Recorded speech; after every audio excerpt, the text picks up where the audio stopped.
Hello student, स्वागत है आपको एक बार फिर से आपके अपने यूट्यूब चैनल रस्तोगी कोचिंग में।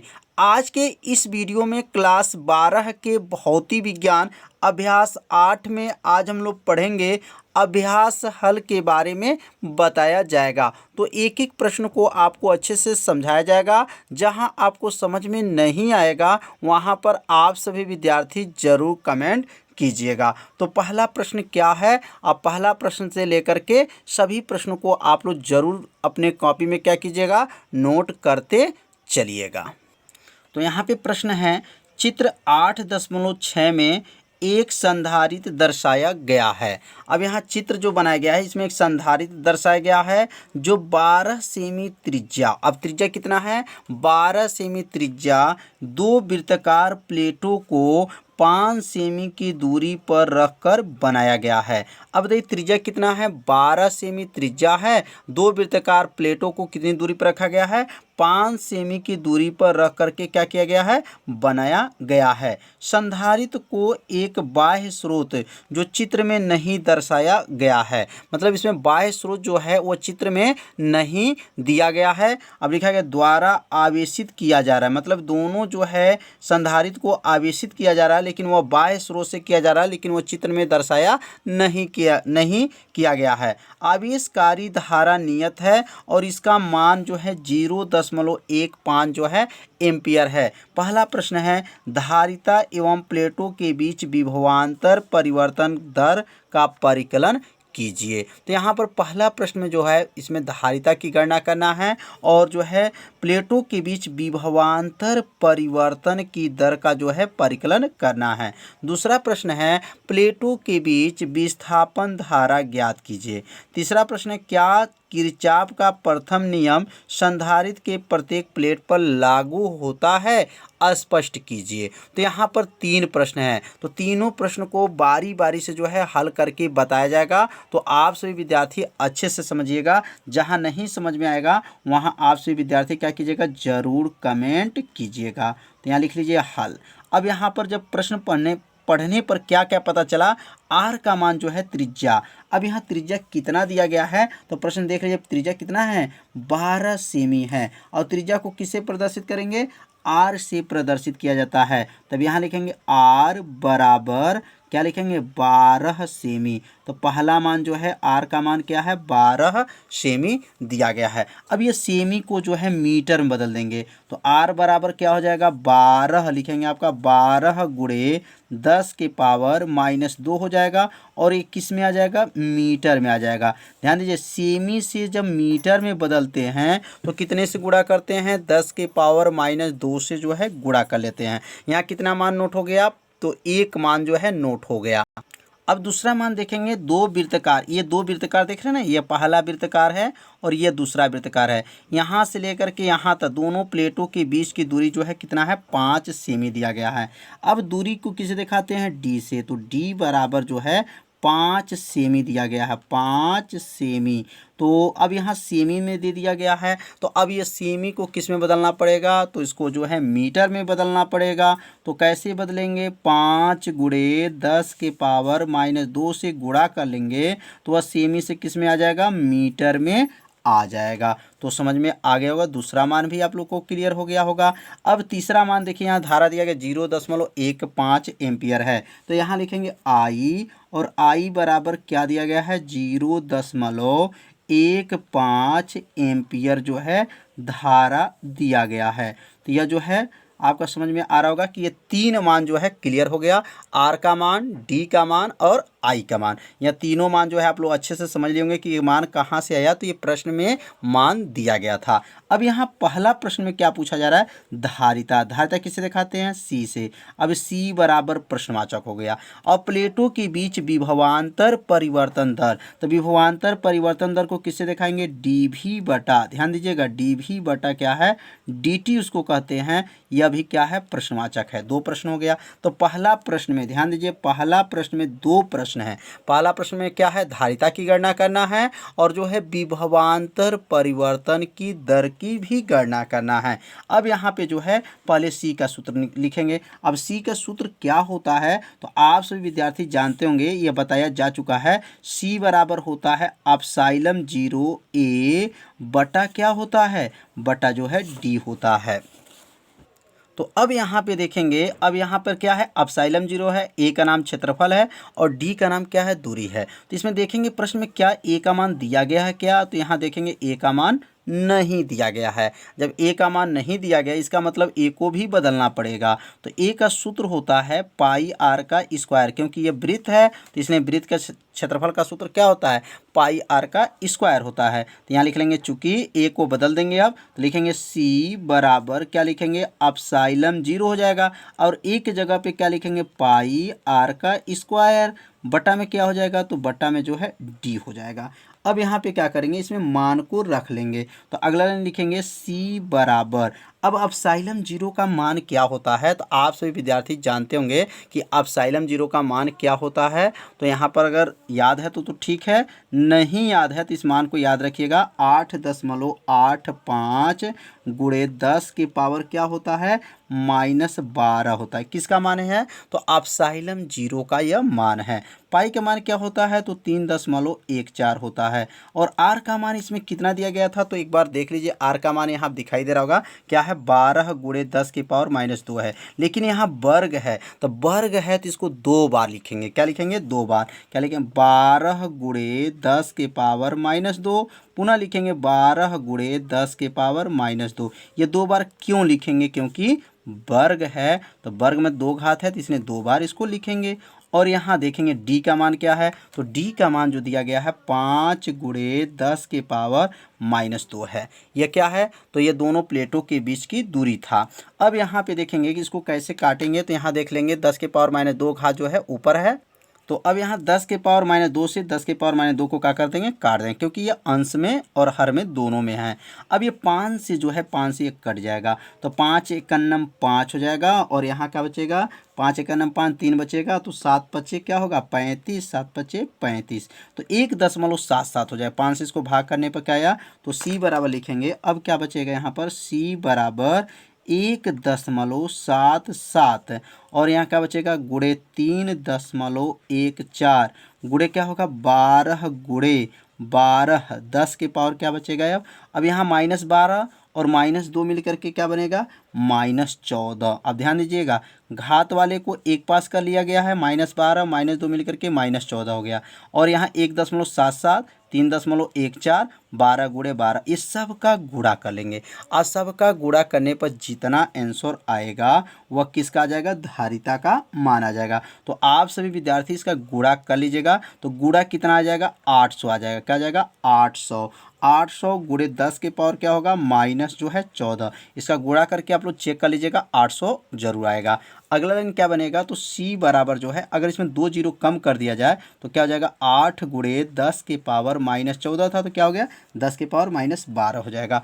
और यहाँ पे क्या होता है, तो धारिता का मात्रक जो होता है क्या होता है, तो धारिता का मात्रक फैराड होता है। तो समझ में आ गया होगा। तो यह किसका मान आ गया, तो पहला प्रश्न भी जो है हल हो चुका। और भी पहला में जो है पहला हल हुआ, क्योंकि इसमें सी का मान की गणना करना था, तो सी का मान की गणना हो गया। तो आप सभी विद्यार्थी इसे अपने कॉपी में जरूर नोट कीजिए, जब इसे नोट करेंगे तभी आपको अच्छे से समझ में आएगा। तो अब इसमें क्या प्रश्न था, दूसरा प्रश्न इसमें क्या था, तो इसमें दूसरा प्रश्न देख लीजिए क्या है, dv बटा dt, मतलब इसका नाम है विभवांतर परिवर्तन की दर। विभवांतर परिवर्तन की दर की भी गणना करना है। अब इसकी गणना किया जाएगा।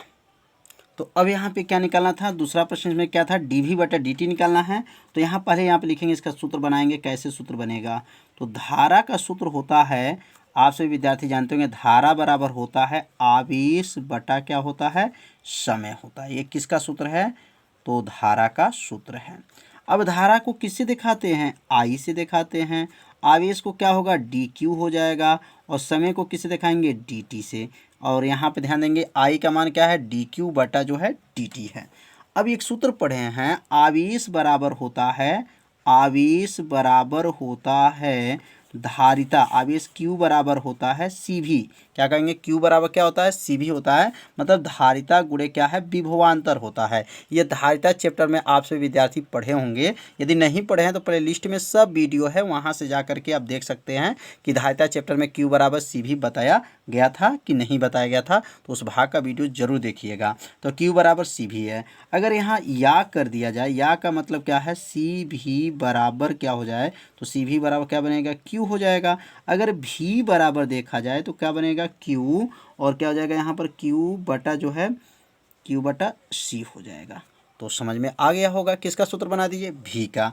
अब यहाँ पर अवकलन करेंगे, तो यहाँ जो है बायोलॉजी वाले बच्चे थोड़ा ध्यान देंगे, अवकलन आप लोग पढ़े नहीं होंगे, लेकिन मैथ में जो है अवकलन समाकलन बहुत ज़्यादा पढ़ना रहता है।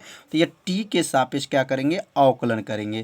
टी के सापेक्ष क्या करेंगे, अवकलन करने पर। तो कैसे अवकलन किया जाता है, बहुत आसान है, बस थोड़ा सा आपको ध्यान देना है। क्या लिखेंगे, टी के सापेक्ष जो है, टी के यहाँ टी के सापेक्ष लिख दीजिएगा, टी के सापेक्ष जो है क्या करेंगे, अवकलन करने पर। किसके सापेक्ष करना है, टी के सापेक्ष जो है अवकलन करेंगे। तो कैसे अवकलन होता है, बहुत आसान। अब यहाँ क्या लिखेंगे, भी है तो बस लिखना है डी भी, क्या लिखेंगे, डी भी बटा क्या होगा, डी टी। क्या हो गया, डी भी बटा डी टी, यह क्या हो गया, अवकलन हो गया। और यहाँ पे क्या होगा, एक बटा जो है सी उतर जाएगा, और यहाँ क्यू के लिए क्या बनेगा, डी क्यू बटा क्या लिखेंगे, डी टी। अवकलन हो गया। कितना आसान है, एक बार और समझेंगे। भी है तो डी भी बटा डी टी, और यहाँ सी के ऊपर यहाँ एक छिपा है, तो एक बटा सी डी क्यू बटा डी टी। फिर दूसरे लाइन लिखेंगे डी भी बटा जो है, डी भी बटा क्या हो जाएगा, डी टी बराबर होगा, और यहाँ क्या लिखेंगे, एक बटा क्या हो जाएगा, एक बटा जो है सी और डी क्यू बटा डी टी। अब देखिए यहाँ पे डी क्यू बटा डी टी किसका मान है, आई का मान है। देख लीजिए एक बार और, किसका मान है, डी क्यू बटा डी टी जो है, डी क्यू बटा डी टी किसका मान है, आई का मान है। अब इसके स्थान पे क्या लिख सकते हैं, गुणे आई लिख सकते हैं।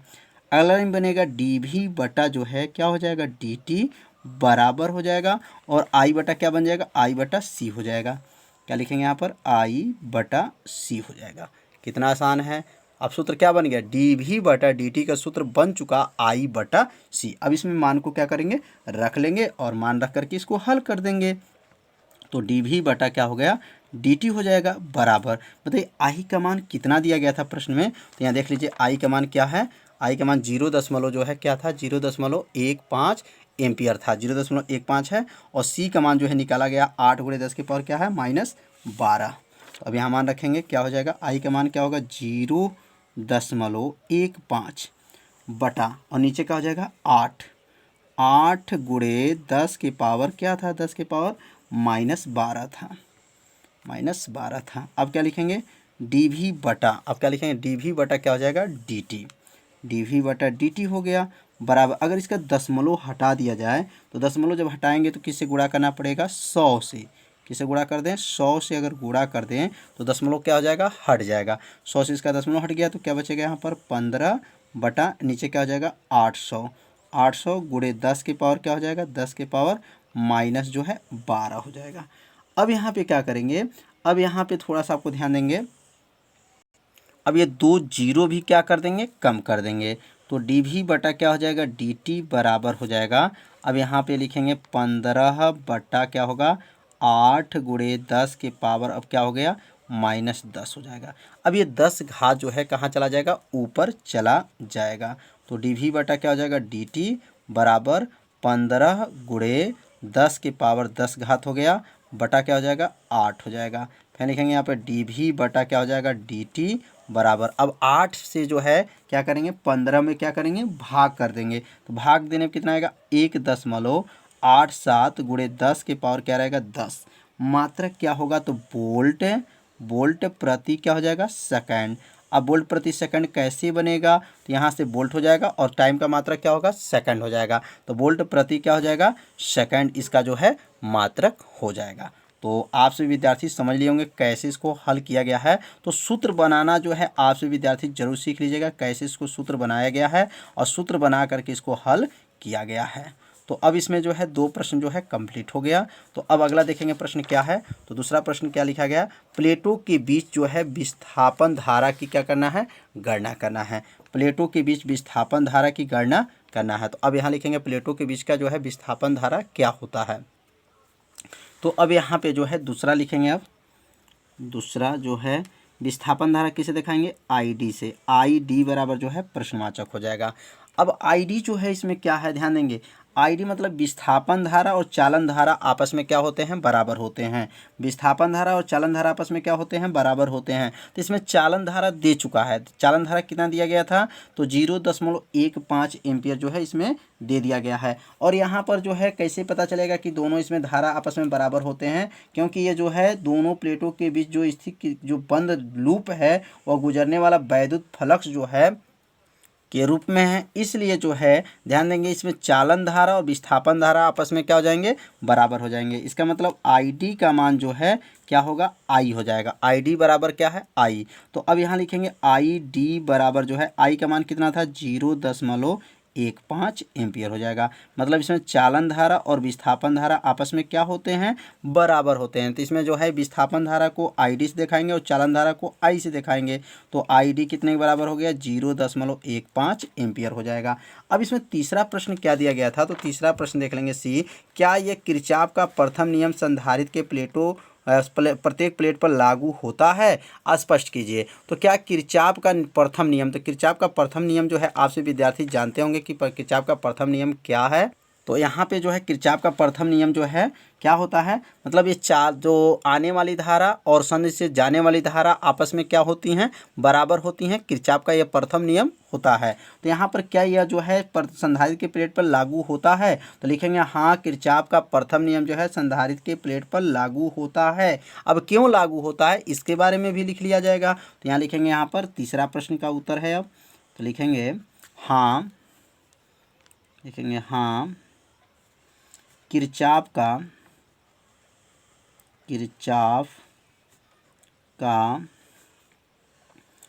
प्रथम नियम, क्या कहेंगे, किरचॉफ का प्रथम नियम संधारित्र की प्लेट, संधारित्र की प्रत्येक प्लेट पर, संधारित्र की प्रत्येक प्लेट पर लागू होती है, लागू होती है। क्यों होती हैं, लिखेंगे क्योंकि प्लेट तक आने वाली चालन धारा, क्योंकि प्लेट तक आने वाली चालन धारा बराबर होता है प्लेट से आगे जाने वाली धारा। क्या लिखेंगे, प्लेट से आगे जाने वाली धारा, आगे जाने वाली धारा आपस में क्या होती हैं, बराबर। और ये किनका नियम है यह, तो यह जो है किनका नियम है, किरचॉफ का प्रथम ये नियम होता है। मतलब संधि से आने वाली धारा और संधि से दूर जाने वाली धारा आपस में क्या होती हैं, बराबर होती हैं। तो यह प्रश्न में जो है 3 प्रश्न दिया गया था, तो ये तीनों प्रश्नों को हल करके आसान विधि से बताया गया। तो आप सभी विद्यार्थी यह प्रश्नों को जो है अपने कॉपी में क्या कीजिएगा, हल जरूर कर लीजिएगा। तो आज के वीडियो में जो है प्रश्न नंबर 1 को ही बताया जाएगा, क्योंकि वीडियो जो है बड़ा लंबा हो जाएगा, इसलिए प्रश्न नंबर 2 जो है कल बताया जाएगा। तो आज का वीडियो कैसा था, आप सभी विद्यार्थी जरूर कमेंट कीजिएगा, वीडियो को लाइक कर दीजिएगा और चैनल पर यदि पहली बार आए होंगे तो चैनल को जरूर सब्सक्राइब कर लीजिएगा। तो मिलते हैं अब अगले भाग में, तब तक के लिए सभी विद्यार्थियों को नमस्कार।